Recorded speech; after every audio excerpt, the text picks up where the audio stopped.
कुर्बानी को लेकर जो नियम तय है उसे लेकर बंगाल से लेकर यूपी और महाराष्ट्र तक सियासत शुरू हो गई है। सरकार का कहना है कि जो नियम बने हैं उसका सख्ती से पालन होगा। यूपी के सीएम योगी आदित्यनाथ ने इसे लेकर एक बैठक की और कहा कि कुर्बानी को लेकर जो नियम है उस पर सरकार की जीरो टॉलरेंस की पॉलिसी है, यानी कुर्बानी से लेकर खुले में नमाज पढ़ने तक नियम सख्ती से लागू होंगे। वहीं बंगाल में भी नियम लागू है। महाराष्ट्र में भी बकरीद से पहले प्रशासन की पूरी तैयारी है। इसी बीच महाराष्ट्र सरकार के मंत्री नितेश राणे ने एक ऐसा बयान दिया जिसके बाद वो चर्चाओं में आ गए। उन्होंने ईद पर मुसलमानों को वर्चुअल तरीके से बकरा काटने को कहा, जिस पर देश की सियासत बढ़ती जा रही है।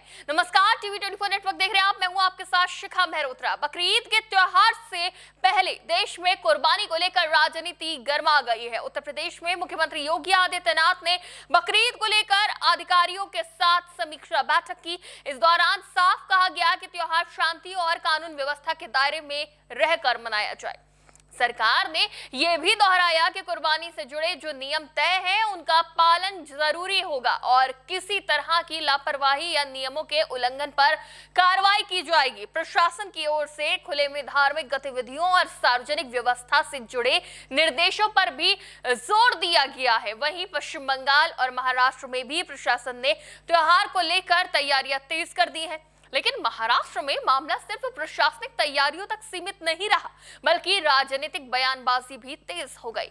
महाराष्ट्र सरकार में मंत्री नितेश राणे ने बकरीद को लेकर एक बयान दिया, जिसके बाद वो चर्चाओं में आ गए।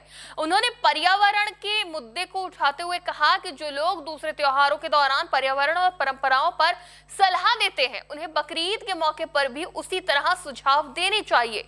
नितेश राणे ने कहा कि जब होली होती है तो लोगों को ड्राई होली मनाने की सलाह दी जाती है। दिवाली पर पटाखे कम चलाने की बात होती है, लेकिन बकरीद पर वैसी चर्चा कम दिखाई देती है। इसी संदर्भ में उन्होंने तंज भरे अंदाज में कहा कि अगर कोई पर्यावरण के आधार पर सलाह देता है तो फिर बकरीद पर भी वर्चुअल तरीके से त्योहार मनाने की बात करनी चाहिए। उनके इस बयान के बाद राजनीतिक गलियारों में प्रतिक्रियाओं का दौर शुरू हो गया। कुछ लोगों ने इसे राजनीतिक टिप्पणी बताया तो कुछ ने इसे धार्मिक भावनाओं से जुड़ा मुद्दा माना। लेकिन नितेश राणे यही नहीं रुके। उन्होंने अपने बयान में मदरसों को लेकर भी टिप्पणी करी। उन्होंने आरोप लगाया कि कुछ मदरसों की जांच होनी चाहिए और पुलिस को कार्रवाई करनी चाहिए। उन्होंने ये भी कहा कि शिक्षा संस्थानों में क्या पढ़ाया जा रहा है इसकी समीक्षा होनी चाहिए। हालांकि उनके बयान का ये हिस्सा सबसे ज्यादा विवादों में आ गया, क्योंकि उन्होंने मदरसों और वहां दी जाने वाली शिक्षा को लेकर गंभीर आरोप लगाए।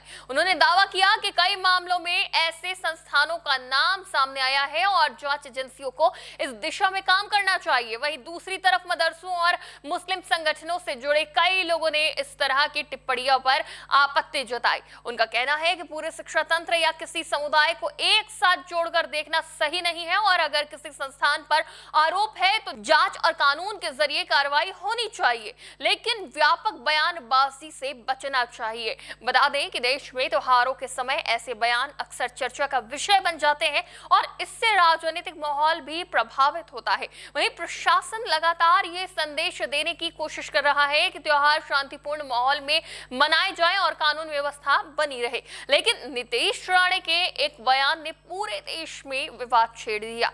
वैसे बता दें कि नितेश राणे महाराष्ट्र सरकार में मत्स्य पालन और बंदरगाह विकास मंत्री हैं और कणकवली विधानसभा सीट से विधायक है। इससे पहले भी वो कई बार हिंदू, मुस्लिम और धार्मिक मुद्दों पर अपने बयानों को लेकर चर्चा में रहे हैं। फिलहाल बकरीद से पहले देश के अलग अलग राज्यों में प्रशासन अलर्ट मोड पर है। सरकारों की प्राथमिकता यही है कि त्योहार शांति और नियमों के तहत संपन्न हो। लेकिन राजनीतिक बयानबाजी के बीच अब देखना होगा कि आने वाले दिनों में ये विवाद कितना आगे बढ़ता है। फिलहाल के लिए देखते रहिए टीवी 24 नेटवर्क।